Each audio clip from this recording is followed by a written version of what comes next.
Hello and welcome to First Frames First, episode 96. First Frames First is the podcast where we discuss the journey in the indie filmmaking world. Today we have a really special guest, an old friend and colleague of mine, Mr. Steve Downer. Steve is a CSPO, CSM, Senior Scrum Master. Let's see here. Smart City, Smart Grids, Agile Coach, Futurist. Product owner, business manager, and genius, all around great guy. And we're bringing him on the show today to talk about preparing for those important meetings that you have to have as an entrepreneur. We're also going to give a quick Fable Forest Films update. We have a new Making It Rain purchase. And then we'll get into quickly talking about what we're watching these days and maybe ask Steve what his desert island movies are. So without further ado, let's get the show started. Hey guys, I'm Adrian. And I'm Jay. We run Fable Forest Films. Right now, we're totally independent. But what's the dream? Making crazy awesome film and television for the biggest studios. This podcast is our journey. There we go. Welcome. Thank you for being here, Steve. Thank you for being here, Adrian. Also, yes, I feel like you're obligated to join the show. Thanks for having me, guys. Appreciate it. Steve, I feel like I botched your intro. Now, when we said Senior Scrum Master, we were not talking about rugby. Is my understanding. Thank you for being on the show. Can you just tell us, just sum up your entire life experience in like a couple of seconds, just for our audience to let us know kind of who you are? Sure. Yeah, absolutely. Well, funny thing is, I used to be I've done both the Scrum Master roles. I used to be a rugby captain for about 5 years, playing on the open side flank. So I was a Scrum Master back then, and I'm a Scrum Master now. Did you watch the last World Cup? And did you enjoy it? I caught snippets of it, and I must say that I did enjoy it. Yeah, it was good. I love the All Blacks. Those guys are amazing. Yeah, the best sports team consecutively out of any other sports team in history. So absolutely. Amazing. Yeah, I mean, they're amazing. And you know that Jason would come around to my house and we would watch the rugby games at 5 a.m. and we would drink beer while we watched the games at 5 a.m. Yeah, during the World Cup, I actually took my kids on a trip to New York City and they would be sleeping. We had stayed out the night before. We went to a Broadway musical and it was 5 a.m. and I was in the hotel bed with the World Cup on, with beers, taking a photo as proof. It was a great time. Yeah. Those guys are built of vibranium, that's for sure. Yeah. So, Steve, thank you very much for joining us today. I always consider you to be Mr. Business. You are a business professional. When I look up, how to business in my encyclopedia, you are right there. Can you talk a little bit about your kind of history, what you can, and just kind of some of the things that you've worked on as far as like business topics? Sure, absolutely. And I'll just clarify that I'll be speaking in generic terms and certainly talking about my journey up until early October last year, and so I've had quite an interesting journey. It started off in South America, where I was born, Guyana, back in the day, and growing up on basically spending time on 4 different continents in my earlier days. It helped me to kind of appreciate the value of doing things differently and just, taking a risk. I mean, emigrating is one of the biggest risks you'll ever take. So, if we're looking in terms of entrepreneurs and so on, I'd have to put that seminal moment back to reading Robert Kiyosaki's Rich Dad, Poor Dad back in I can give you a month actually. Back in January 2003, that was a seminal moment, and Wow. that really opened my eyes to what you can do if you go beyond the regular day job and look at things like real estate investment and so on, but also being an entrepreneur, right? So that kind of evolved over time. I've spent a fair bit of time working for some amazing companies. I've been lucky enough to work for those companies as an employee, but in my own time, I've also tried to make the best use of of the time I have as best I can as a father and a husband, right? So the secret to entrepreneurship, in a word, is learning during dead time. And the best way to do that, I find anyway, is through Audible books, right? So I pick the real high value ones. I've learned to consume them on the fly, whether it's washing dishes, washing the car, driving, try not to do all three at the same time. But what happens is over time, your pattern recognition goes into overdrive, and you see all these opportunities that you didn't see before. It's almost like that Matrix moment where you see business opportunities. So I'd say, getting back to what you guys are essentially looking at is, how do you prepare for that meeting? I'd say the first thing you do is you do your research, but you do it in a contrarian way, right? So when everyone else is looking at Google or LinkedIn, you do a deep dive. Look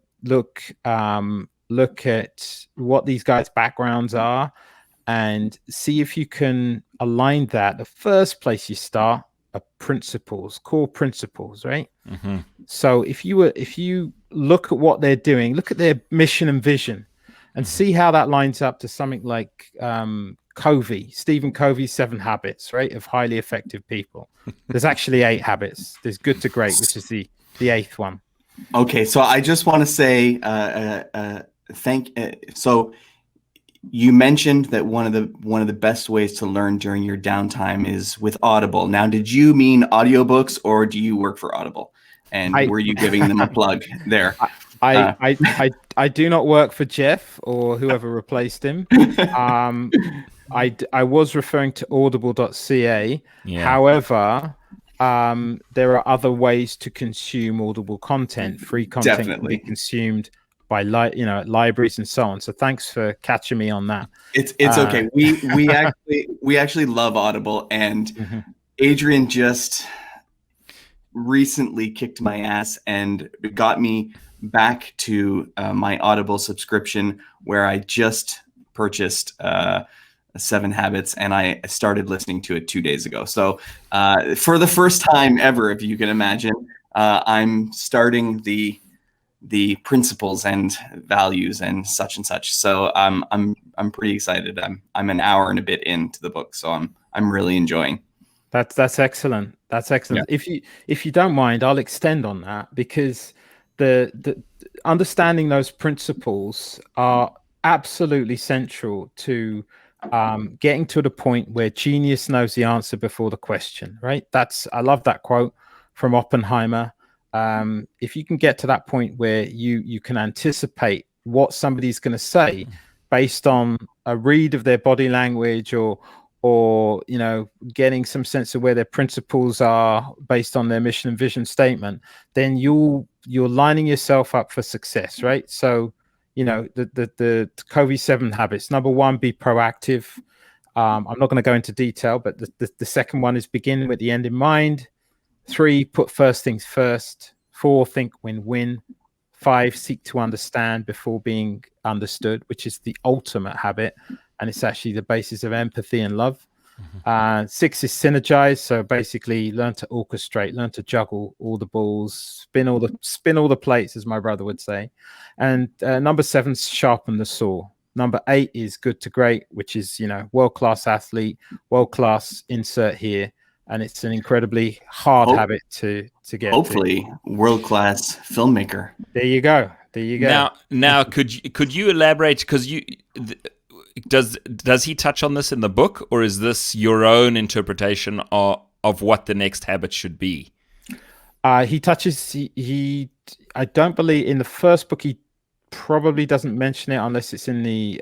It's a preface because this was an add-on essentially, right? Oh, so it's going to be in my book, the 30th edition, where his son does the intros and all the extras. There you go. There you go. All right, I'm very excited. I'm very excited. Good to great. I love it. So here's a power tip, right? Okay, so you're preparing for this meeting.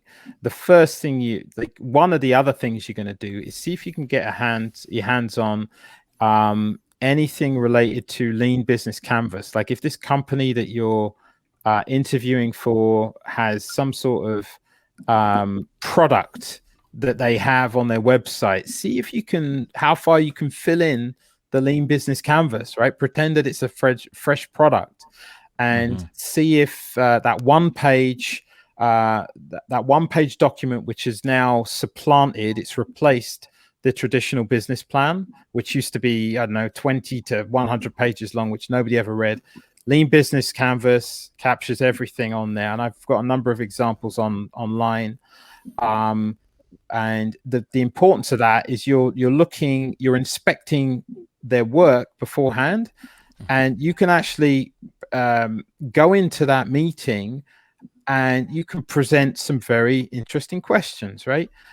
Instead of talking about stuff that they're already aware of or you're already aware of, you can start asking the why questions, why, and then eventually you get to the how. But focus on getting an understanding of who you're speaking to. Who are they? Check out LinkedIn. If you're serious about the business, you want to get LinkedIn Premium because you can dig even deeper into their history. If these are people you want to emulate, then try and connect with them. I was lucky enough to connect with two of my heroes. One was indirectly, I might add, through their assistants. One was the astronaut, Chris Hadfield, and the other one was LeVar Burton from Star Trek. So both through their secretaries, I must admit. So it was their PR team, wonderful people, both of them, and PR team were amazing. So I managed to get signed autographs from Chris Hadfield for my kids. So just the like LeVar Burton signed autograph was for you, right? Oh, I haven't got that one yet. I wish. So what we are, maybe we'll ask a little LinkedIn question, but for us, let's talk about, just quickly so we can give you a point of reference, Adrian, let's talk about a couple different meeting types that we would be interested in from our perspective, and then maybe just maybe the arts in general and filmmakers in general. Yeah, so from our perspective, usually we're wandering into a meeting and it's a pitch meeting. We're going to throw an idea or a concept at some human beings, and we're going to be asking them for money in order to fund the film, to fund the project, to get on board with the TV show, to become part of the team. So we're going in with we have usually some kind of presentation and a booklet, a pamphlet, or something digital. And we got to kind of wow them a little bit, but also the concept has to be fresh. And that's really, those are the kinds of meetings that we are engaging in.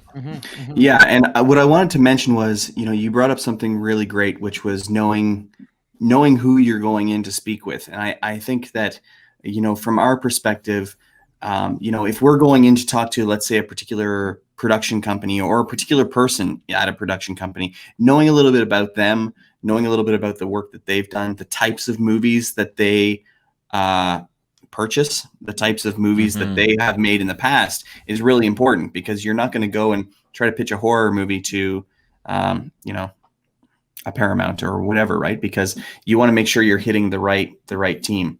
And then the other interview, or sorry, not interview rather, but the other meeting type that we tend to have is where we're meeting people who we might want to work with in the future, right? Whether they be, we haven't worked with them before, whether they be new in the industry or veterans, and we're kind of introducing ourselves for the first time. We're trying to feel them out for what types of things they do. We're kind of trying to show them what we do and see if we might be able to, help each other out in some mutual fashion. I find that's another type of meeting that we have pretty regular, where we're meeting some new person for the first time.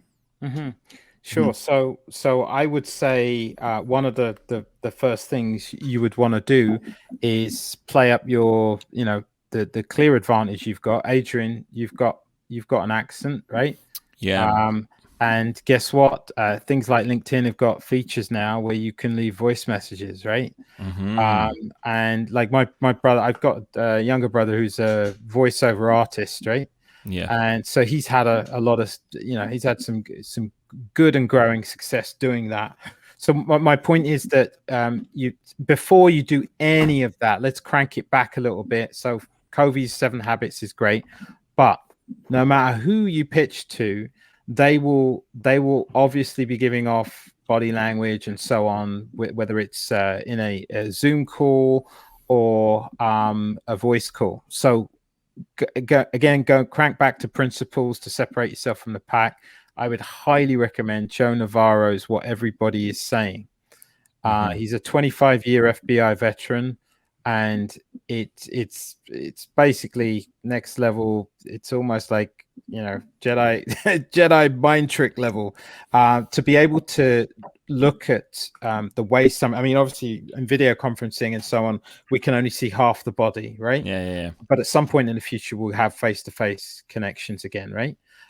So he goes into great detail, everything from the limbic system all the way down to where your feet are pointing and at what time at what point in a conversation they are pointing in a certain direction. So if somebody's feet are pointing, if somebody's face if somebody's talking to you straight in the face, but their feet are facing the exit, that is a built-in human condition, and that means they actually want to leave the conversation, even if they've got full eye contact. Guys, quick check. Adrian, how are your feet right now? I mean, you can't move them. They're kind of wrapped around the chair. Okay, Steve. I'm kind of grabbing the chair like some kind of creature. Okay, my feet are literally like pointing down. My toes are kind of pointing forward, and I'm like in a little hunch. Steve, what does that mean? Well, I tell you what, I tell you what, it sounds like you need to see a chiropodist, mate. That's what it sounds like. Fair enough, probably. I don't know what that means, so I also need to. Yeah, 100%. Okay. If your feet, if the person you're speaking to, if their feet are crossed while you're having a conversation, then generally speaking, they're quite comfortable with you, right?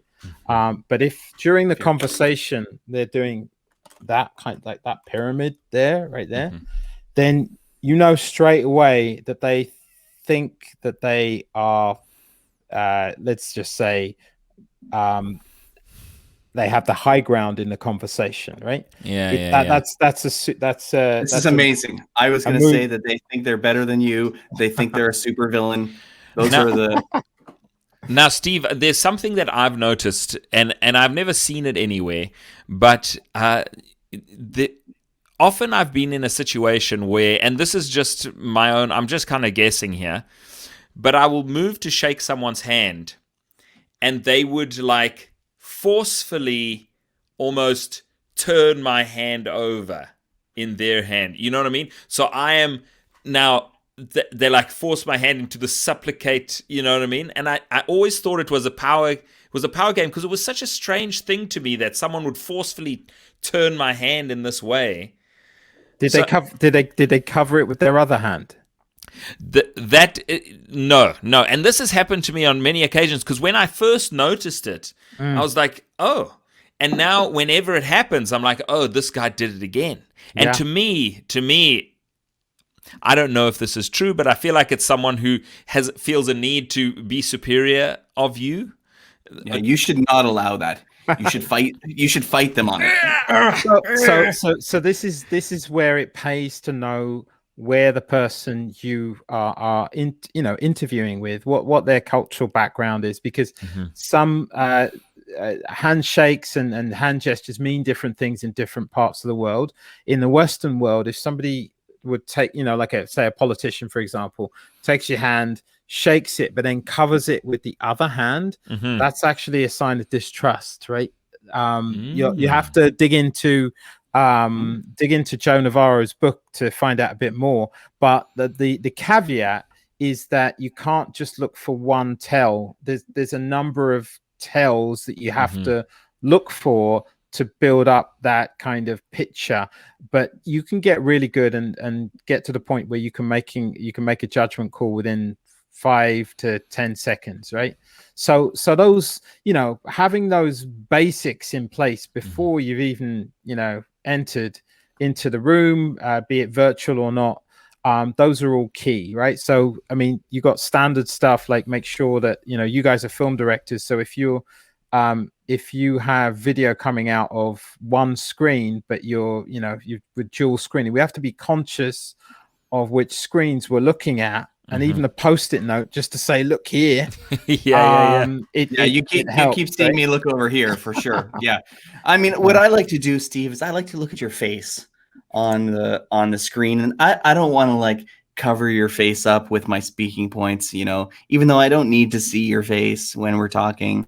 But I like we don't get to visit anybody anymore, so we like to just feel like we're part of your... You should have you should be speaking to Steve's face.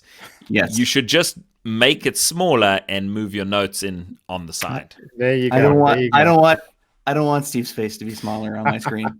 So Steve, just to recap, what you're talking about is being able to kind of read the environment a little bit and read the people so that you understand who you're speaking to.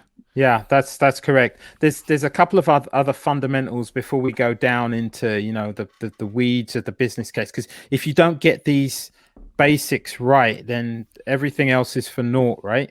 So one of the things I did was consult with my brother, who's the voiceover artist, and made sure that I got professional grade equipment that didn't cost the earth, right?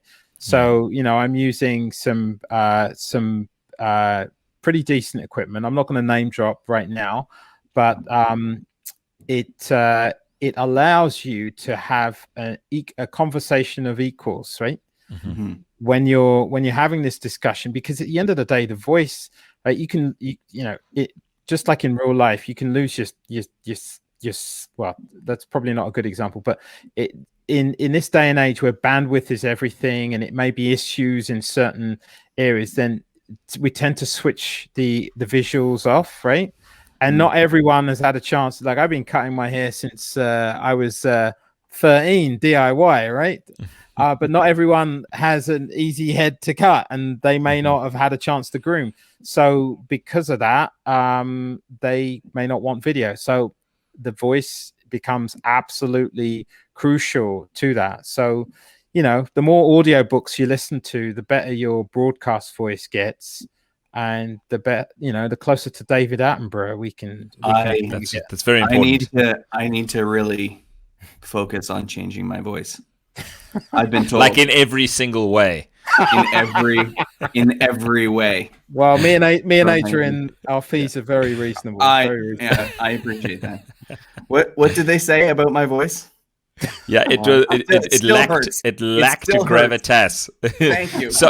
So Steve, we did the opening to one of our shows that we did for Bell, and it was a Muay Thai show. And cool. So Jason did the voiceover for the intro, which is supposed to be pretty hardcore. For the second season. And the executive producers came back and they just said, it just lacks gravitas.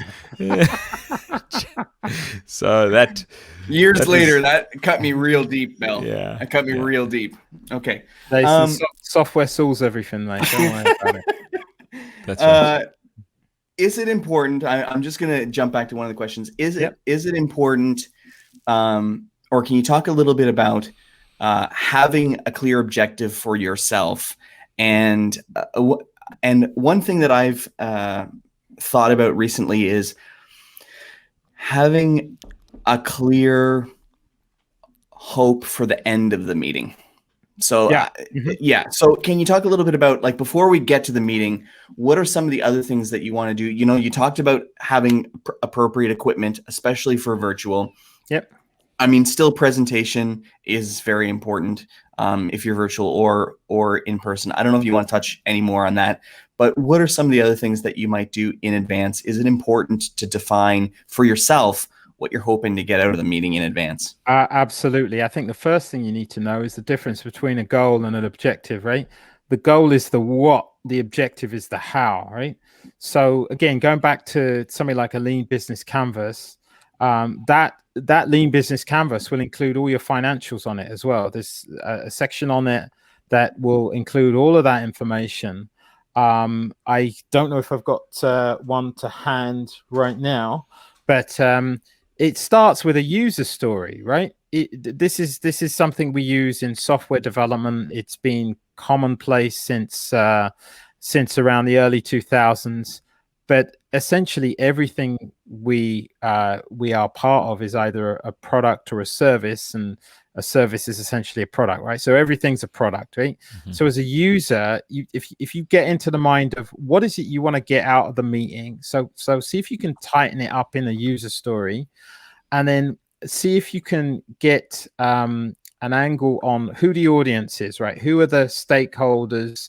Who are the people with the purse strings that you're trying to persuade, right? And as you kind of go through that prep for the meeting, okay. So here's a massive tip, right? If you Google best practices for insert here, right?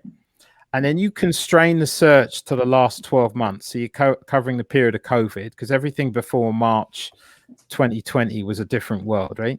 You will actually find some very powerful information on pretty much anything. So you could do something like best practices for pitching a film or something like that, right? And if you constrain the search to let's say 6 months or whatever, you'll have a generic kind of snapshot of what you need to be discussing in that meeting. And out of those best practices, you need to figure out, okay, so what's the best case scenario? What's the one where we walk away and we all survive, right? You know, that kind of lock, stock, two smoking barrels moment. Yeah. And what's the worst case scenario where, I could lose, we could lose everything, right? So if you plan with that in mind, again, genius knows the answer before the question. You're planning to succeed, and you're going to make sure that all the essentials are in there. And if you have the 7 habits, focusing on that. So here's the additional technique I would recommend. At the back of your mind, have Maslow's hierarchy of needs at the back of your mind, because the difference between the 7 habits and Maslow's hierarchy of needs is that every single human being experiences these needs, everything from food and shelter all the way up to what Bill Gates does, which is self-actualization, and Jeff Bezos, self-actualization. And basically, they get to do what the hell they want because they've made so much money now, right? And self-actualization looks different for different people. But if you're targeting a filmmaker, get an understanding of what their self-actualization is. If they are financially free, are they investors in capital markets, or are they philanthropists, or are they a hybrid of both? If you get a sense of what their self-actualization has now become, then you get a sense of what principles that they're anchored to, right? So basically, you're using the 7 habits to basically get the most out of what you see from their picture of their version of Maslow's hierarchy of needs. I love it when things come full circle, and we actually spoke to a business coach a million years ago in First Frames First, episode 47, which is entitled "Reaching the 7th Level of Maslow's Hierarchy of Needs." Oh, there we go. Yeah. So, anyways, it was a really interesting discussion with another business coach of ours. Nice. So just to touch on the 7 habits, because I'm currently listening to the book for the first time, and it is really blowing my mind. Mhm. I told Jason that so much of the other self-help kind of, or like raise your life standards, you can put that aside, and you should really just listen to this book twice. You know what I mean? And make the second time, because I listened to it, and now I know that I need to listen to it again and make notes the second time. You know?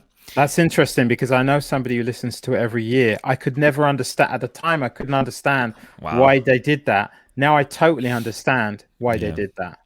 Yeah. So, but the place where I'm right now, and what you said was really important, because it actually teaches you empathy, and it actually is the way to show love, is by one of the 7 habits was empathic communication.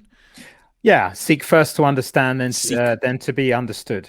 That's right. Seek first to understand, and then to be understood. And when I heard that in the audiobook, bells rang with regards to having a meeting, because he spoke in the book about sitting down and actually saying to someone, what is it that you're actually looking for? Like, what are your needs? And then once you can kind of establish, now I don't know how you would bring that up in a meeting without seeming, contrived, or like you were going to just adjust your pitch to suit them. But it seems like if you were able to understand what they needed, that you would be in a really good space. Have you ever seen, it's a silly question asking 2 film buffs, but The Usual Suspects, right? Yeah. There's a scene in Usual Suspects where he's basically he's telling them what they want to hear. So you don't have to come out with an explicit question. The more you understand the behavior of the person that you are having a discussion with, the better you can turn what you see and what you see around their room, what you see in their documents, what you see in their mission and vision statements. You can get a sense of what drives them, right? And it could be as simple as somebody who's chosen to emigrate from place A to place B. If you've done your homework and you know some of the history of that place, you've got a rough idea of how old they are, you can pretty much figure out why they chose to emigrate. You can't always do it, but just that alone, you've just gone and built up a bunch of empathic bridges to fuel in the discussion. Yeah. Okay, I love it. Now, one of the things that happened just before the meeting, you were joking, so we should just touch on this. You had kind of talked about being prepared with voice and stuff like that, or with proper equipment. Yep. Before we talk about the meeting itself, you had kind of joked that you had trouble opening the link in the with your MacBook. So even one good best practice might even be understand what the type of software that the meeting is going to be held with, and maybe you try to click the link in advance and make sure that you're going to be prepared to join that virtual meeting. Absolutely. And hopefully you don't get derailed. So the other thing is to be prepared for the unexpected, right? Something unexpected happened just before that. As a seasoned instructor and facilitator presenter, I always give it a ton of time beforehand to go through all of these things. However, due to a number of things that happen with my laptop, the program that I always have on there wasn't there. So the message is you have to keep a cool head when you're under pressure and just focus on the goal, right? The minute I saw that was a problem, I knew that I had to get on the meeting within a minute of it starting. Otherwise, there's credibility issues there, right? But I knew how to solve the problem, and the secret was to just keep cool, calm, collected, And you have to do that. You have to be prepared for the unexpected, no matter how far you plan in advance. This is actually the first time I've ever used this app, but there you go. Like, it's a professional podcasting solution. Now there's yet another tool in the box, so that the trick is to document what you've learned, so that if you were, if you grow your team and you now have a team of 4 people, and one of you goes on vacation or wins the lottery or whatever, you've now captured that in a process, a repeatable process that will save the next guy a ton of time, right? So that's the lesson learned out of it. Keep a cool head and capture anything that you see that you believe may happen again, is repeatable in any way, shape, or form. But don't go nuts on it. That's the other thing. Just keep it lean. Keep it lean. Be early. And when we're back to live meetings, know your route, know the traffic. Like, don't underestimate the amount of time that it takes you to get somewhere. Absolutely. Make a plan. Well, in actually, Adrian, just before you jump in there, so typically when I prepare for meetings and so on, especially when they're far away, I generally get there about 2 hours ahead of time, and I will just park myself in a cafe. Back in the old days, I'd park myself in a cafeteria or something, which meant that I've never actually been late for an interview. I've always been early, which is the best thing you can do. For sure. Be early. So you go into this meeting.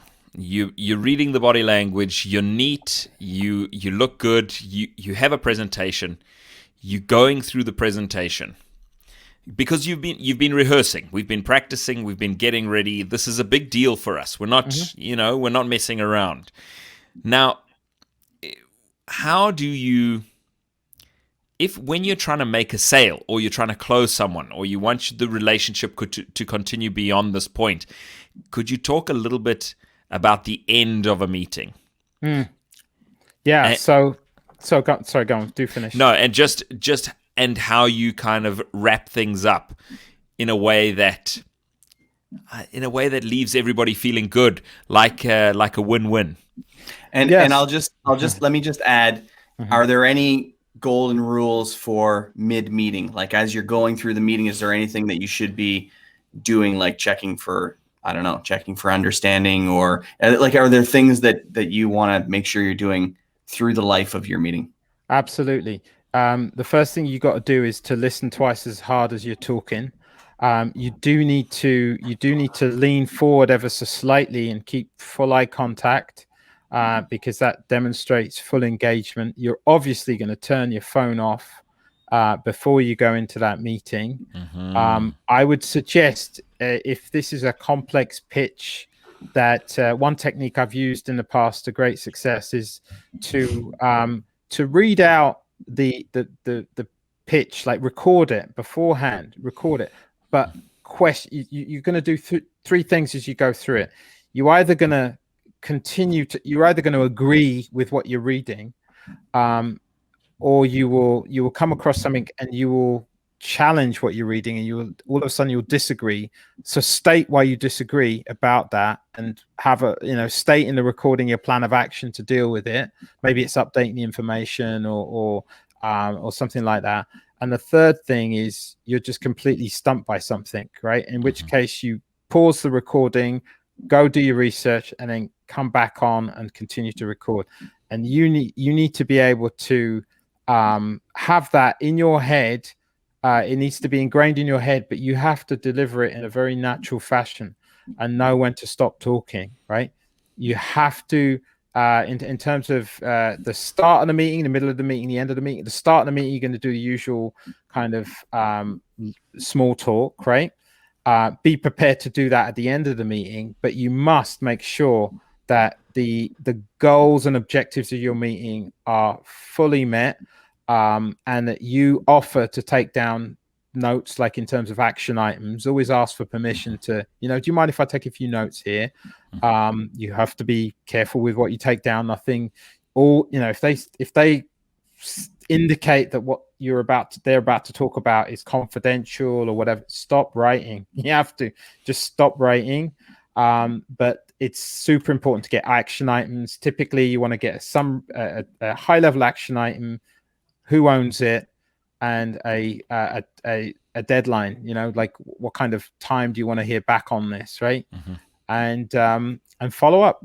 Like you should have been capturing during the meeting, assuming you're allowed to write. You should have been capturing any kind of chinks in your armor, any kind of flaws in your argument, be it numbers, typical Dragon's Den when you kind of you're caught out, you can't remember a number or whatever, and use that as an opportunity to respond back with a very brief, very effective podcast or presentation. I did that. I've done that in the past. It works really well.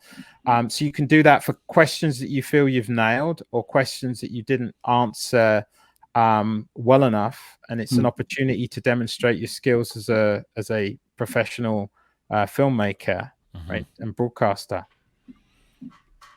So leave with the action items, basically. Leave with the action items. Now, I wanted to get your opinion on something. There's something that I heard recently, and they talked about.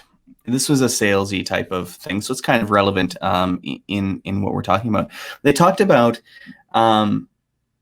getting the person who you're pitching to agree to take one of the action items. So they talked about the importance of, if you just end a meeting and talk about, I'm going to take these actions, I'm going to do this and this and this, and I'm going to follow up and get back to you.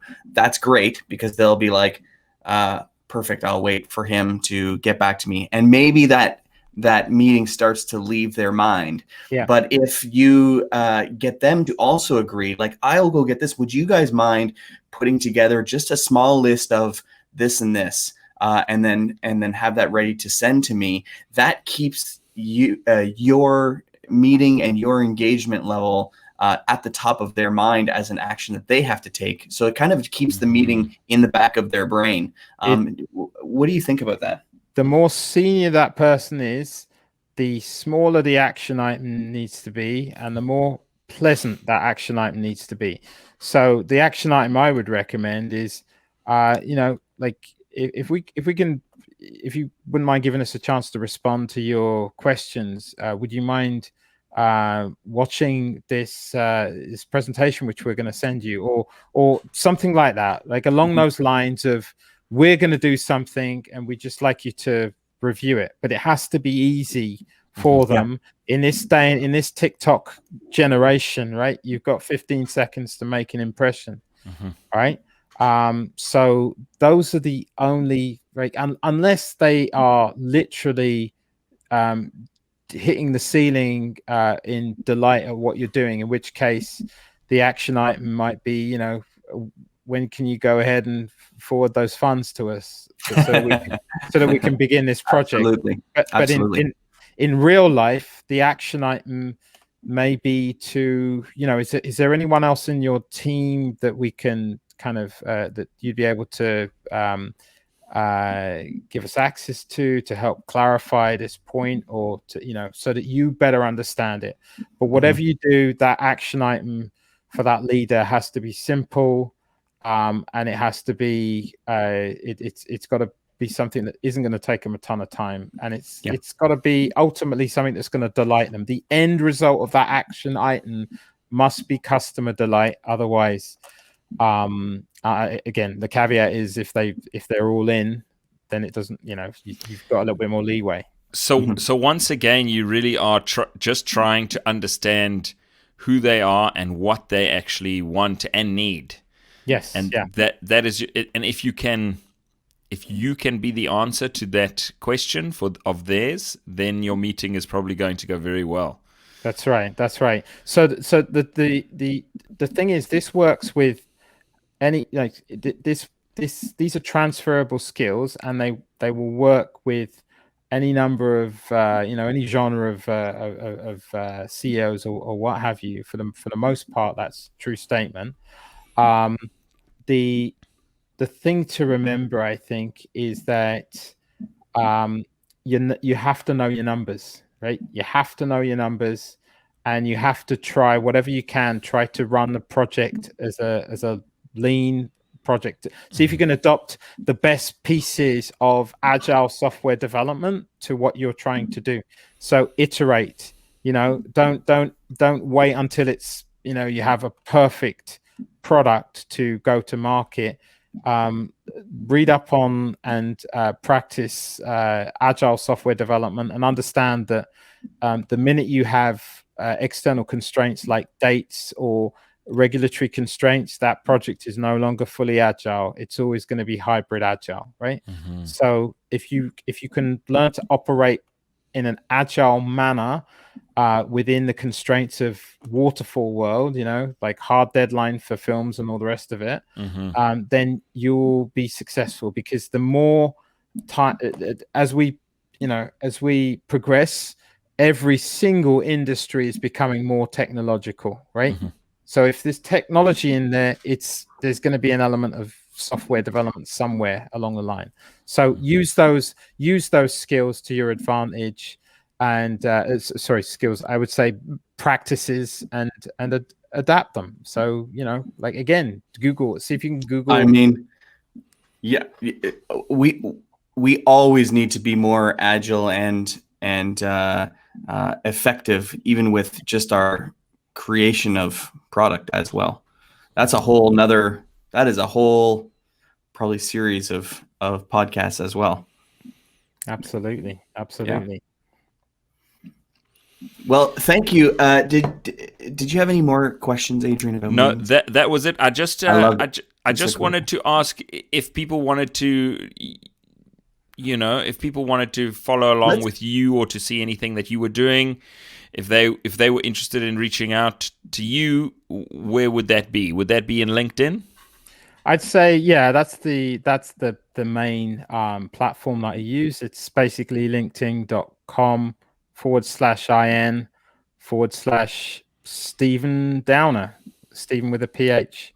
Could you, because I believe I understand what you're talking about, but could you just elaborate a little bit on what a lean business canvas is? Sure. It's essentially a one-page business case that explains why you are going ahead with a business venture, who the target audience is, who the target market is, who the target stakeholders are.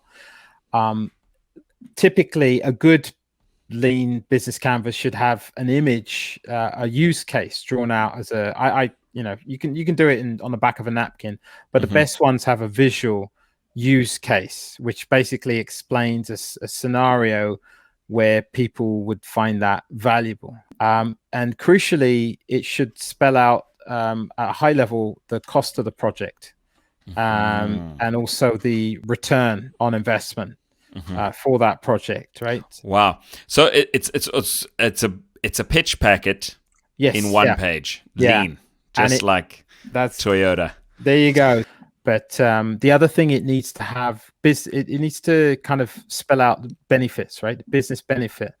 Why, what's the point of all of this? And another good piece of information would be the metrics of interest, right? So the key performance indicators, metrics of interest. So with a movie, the metrics of interest may be the number of cinema goers versus streaming subscribers who've consumed the movie over X period of time. So that's an example of a metric that you would be interested in. Yeah. No, and I'll tell you, those kind of metrics are incredibly valuable in the film industry, and actually people tend not to share them because that's their bread and butter. Like Netflix knows exactly what their audience wants, down to they'll take this actor A and actor B, and they're like, this is where where these two guys meet, we know we're going to have incredible popularity. So they end up making a movie, and they do not tell. Like if NBC puts a show on, like NBC puts The Office on Netflix will not tell them how well The Office is doing, because it'll hinder them later on if they're trying to negotiate for the show again down the line. Well, this is it. So it interestingly, increasingly, the product isn't the product. We are the product, right? That our metrics are the product. Our data is the product.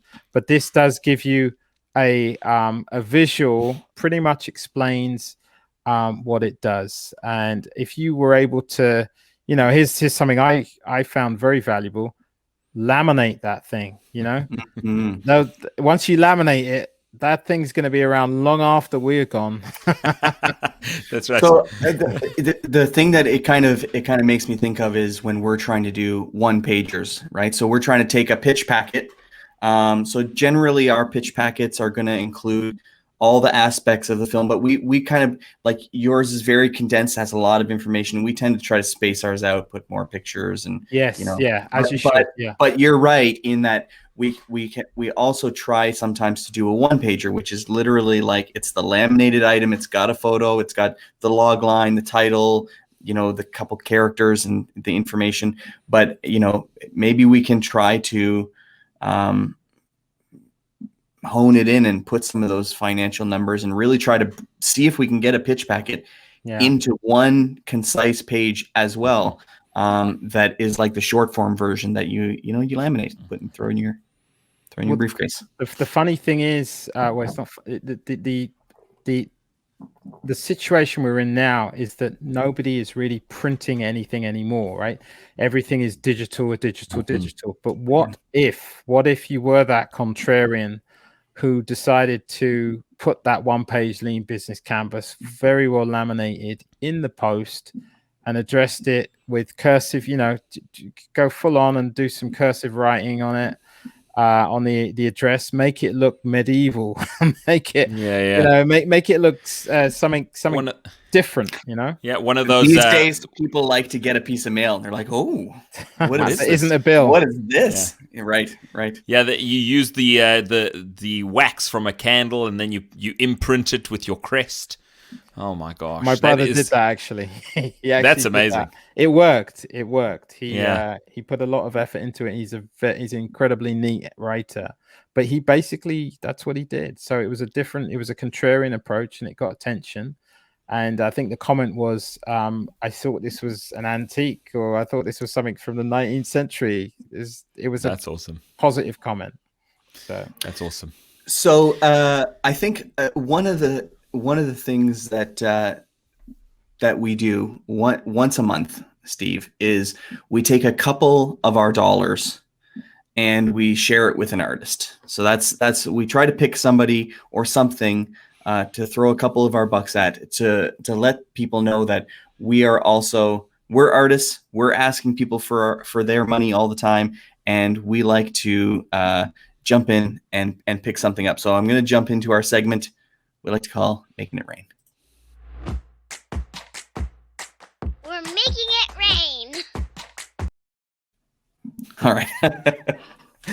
So I just wanted to for the month of April, which is when this show is going to come out, I wanted to showcase that we're actually going to purchase a signed copy of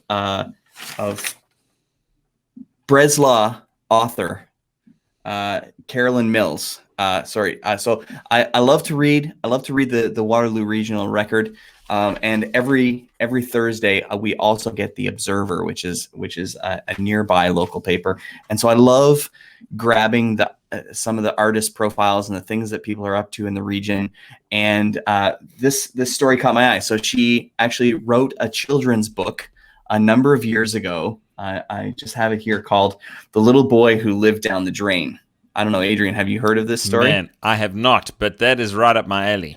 So it's a story about the girls listened to her mother telling her new brother, "Ba ba black sheep, have you any wool?" And one of the 3 bags went to the little boy that lived down the drain, is what she thought she heard. And so when she was in the bath, she would start speaking to the little boy down the drain. Now, this sounds like a horror, but it is not. It is a children's story. And so she wrote that, but she did write a second book, which she has just published, and it just came out in March, called The Good Son.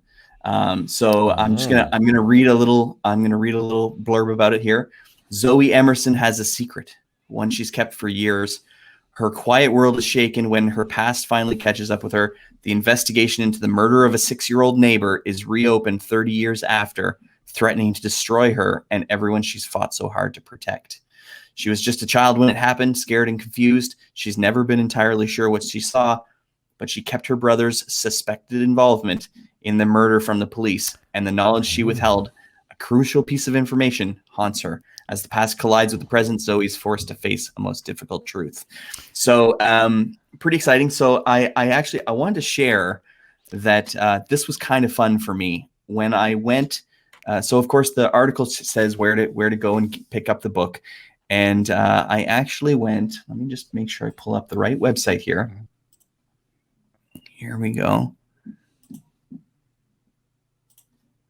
Here we go. So I went to thebookshelf.ca, which is a bookstore in Guelph, which is where I guess she has her book stationed.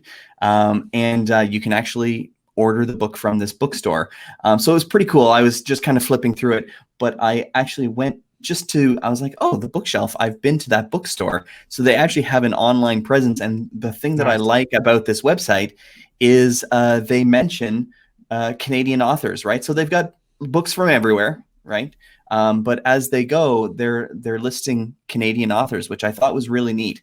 So if you're looking for something Canadian, you can jump in and try to support local or Canadian authors, which I thought was pretty neat. And they literally do fast, free delivery in Guelph and surrounding areas. So anyways, I shot them a message. We're picking up that book. So hopefully by the time the next episode comes around, maybe we have it in hand and we've given it a read. So Carolyn, congratulations on publishing a book. That is a huge undertaking, and which, we know a little bit about. And so yeah, congratulations. And that's what we're spending our money on this month. Fantastic. Sounds great. The next segment will involve you, Steve. We are going to ask you about what you're watching. What you watching? Steve, what are you watching these days? What are you watching on TV? What's some of the stuff that are you reading something right now that's got you super excited and involved? Yeah, actually, I've just finished Augmented Life in the Smart Lane by Brett King, which is an amazing book. It's next level, really is. In terms of movies, just my favorite one that I've just seen is The Gentleman by Guy Ritchie. Really enjoyed that one. That was great. I really enjoyed that. Now, Guy Ritchie decided, he made Lock, Stock, and then he made Snatch. And then he decided to kind of veer off into the wilderness for a little while. He made some crazy movie with his wife, Madonna, at the time. And then he got into the Sherlock Holmes. And then he came back to his, London gangster movie, with The Gentleman, which was really... Oh, no, Rock and Roller was also pretty excellent. He did Rock and Roller. Oh, my God. He also did Aladdin. No, he did not. I believe he did. Well, he took the bucks. He did it for the money. Fine. That's fine. You do one for me, and then one for free. That's, I think, is you're supposed to do one for the bucks, and then one for the love. Now, Rock and Roll is one of my favorites. Yeah, that scene where he's running away from the heftier gentleman. Do you guys remember this scene? I haven't seen it in a long time. Oh my God. Neither. He's running away from the slightly heftier gentleman on the train tracks, and the hefty gentleman's like, yeah. And he sits down, he takes a knee, but he walks back and he goes, slaps him in the face, runs away. Oh, it's the best. That's right. Oh my God. Because he's so exhausted.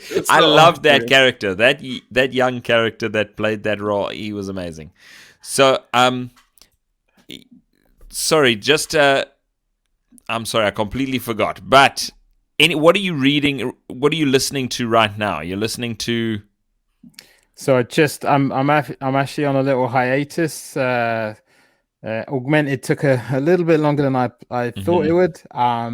But queued up, I think the next one I'm gonna maybe re-listen to is Malcolm Gladwell, Outliers. That's an amazing book if you want to understand What It Takes to Be an Entrepreneur. You want to, there you go.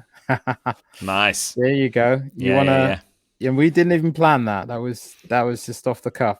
Yeah. If you want to help your kids out as best you can, you open what I call open windows and doors for them, right? You shouldn't push them through. You should just give them access to what you can as early as they can get access to it. So one of the things I did, we managed to get my daughter in. She's quite interested in architecture now. So she's doing some good stuff on Roblox, specifically on Bloxburg, designing houses, some phenomenal designs, really doing a great job there. And my son is getting into Flight Simulator 2020, which is next level in terms of graphics and the capabilities. So just exposing your kids to the technology, trying to balance it out, obviously in these COVID days, but Outliers is that's a standout book. Excellent. Really, you know what? I'm going to get that book. I probably will jump on it on Audible. But yes, I'm going to do it. I love it because I've heard about it. It obviously he popularized the 10,000 hours, to become professional at something. Yes, yeah. And that has been quoted and reused and requoted many, many times since it came out in his book. Adrian, how about you? What are you watching these days? So I'm actually gonna say I'm not watching any TV at the moment. There's just but when I am cleaning, I am listening to the 7 Habits, and I probably have about an hour left of the book. Like I'm in the 7th habit here. And a book that I've been reading for a really, really long time, but I'm just finished, is The Life of Nikola Tesla, which was really fascinating and tragic to read, actually, because a man that he was basically 20 years ahead of his time. He was so far ahead that people just didn't get what he was doing, and he kind of missed the boat a little bit. Like yes, he did. Yeah, you know what I mean. And it was just unfortunate. I mean, there was some very nasty stuff that happens, and a lot of people will take Nikola Tesla and they'll kind of put him up against Edison, but really their paths kind of went separate ways early on. Really, in wireless transmission, that's where there was a real war between him and an Italian gentleman by the name of Marconi. And he was trying to send wireless transmissions around the world. He was trying to be the first person to do that. And he got into business with JP Morgan. And JP Morgan had huge investments in copper. And he knew that wireless was a bad idea. And so he stopped it. He squashed it. And Tesla had that momentum. And he was moving. He was doing it. And big business stopped him. So there's some lessons from that. I think that's probably Tesla Man Out of Time. That's I don't know if it's the same book. Yeah. But that's the one I checked out. There's a lesson in that on intellectual property. Ownership of intellectual property. It's a cautionary tale. I won't get into the pigeons. That's another story for another day. That's right. That's the pigeons. That's right. Yeah. This book, Steve, I think it's called Wizard. Oh, okay. Yeah. So anyway, I just got to the end of it. It was a marathon read, but I'm very happy to be done. And really an inspiring human being. Man. Yeah, absolutely. Yeah. So yeah, he's definitely a legend. Definitely a legend. What about you, Jason Green? What you watching? Well, I'm finishing. I'm midway through season 3 of American Gods, so I've been binging it, and I've just really been enjoying it. And then the book that I'm in the middle of is actually by James Rollins. It's not a book about learning. Okay, it is called The Sixth Extinction, and it is an action-packed Six Sigma. No, not Six Sigma, but it is the Sigma Force, which is one of his series, and it is just super action-packed and super fun. But yeah, it's a lots of bad guys, lots of shootouts, a disease that's sweeping the world. So it's pretty exciting.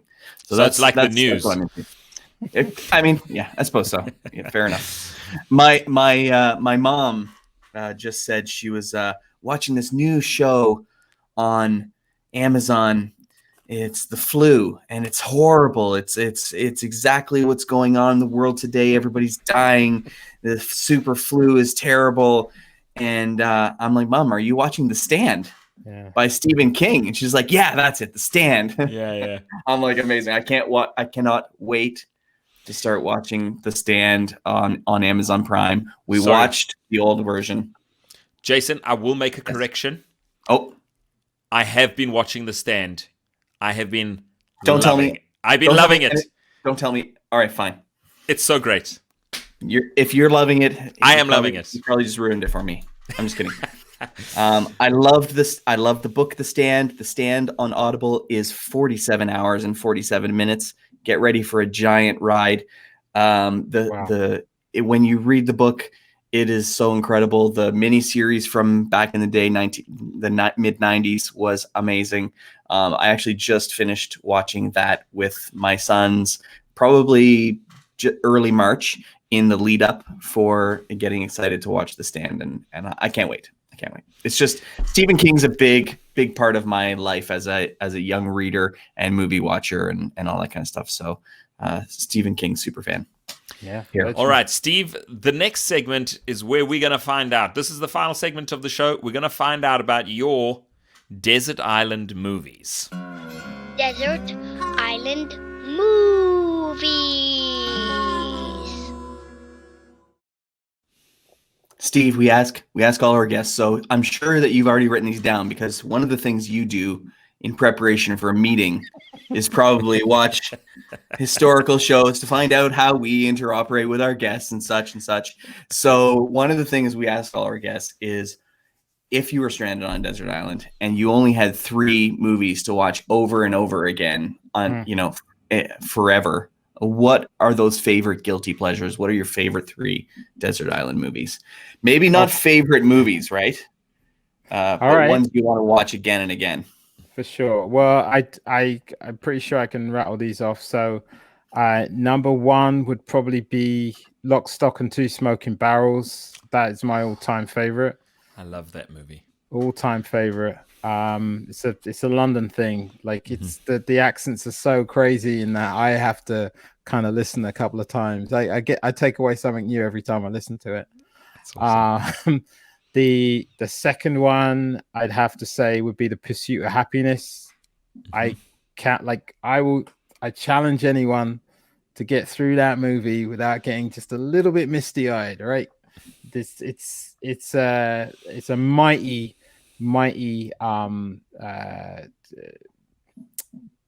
overcoming, like, I mean, in terms of overcoming adversity, it's just a massive message in terms of doing what you can for your career and trying to be the best dad you can be, right? So amazing movie. And what would be my third one? Office Space. Oh, that always cracks me out. Movie.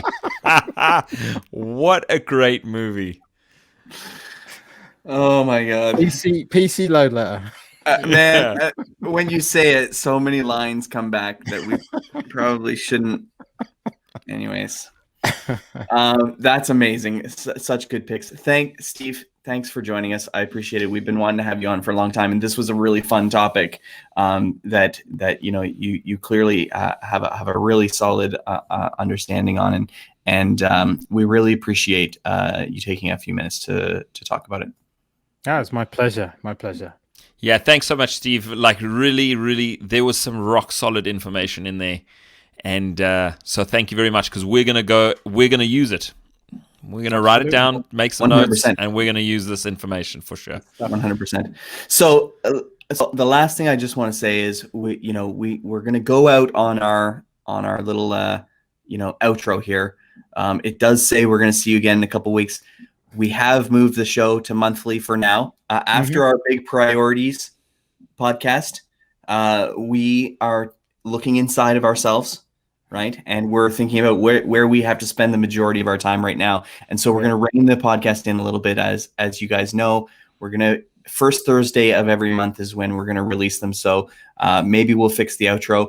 Maybe we won't spend the time fixing the outro, and we'll just move on to pitch meetings and finishing the movie and not worrying too much about the last 30 seconds of the podcast, right? Just in time and good enough. There you go. Boom. Thank you. Steve, thanks again for being on with us. That's it for this week. Dream big. Work hard. Absolutely. Really hope you enjoyed the show. Wherever you watched or listened, please leave us a comment or a review. We really want to hear from you. Share the show with a friend. You know they'll love us. Head over to our website, thefableforest.com. There's all kinds of great stuff. Poke around. Check it out. See you all again in a couple weeks.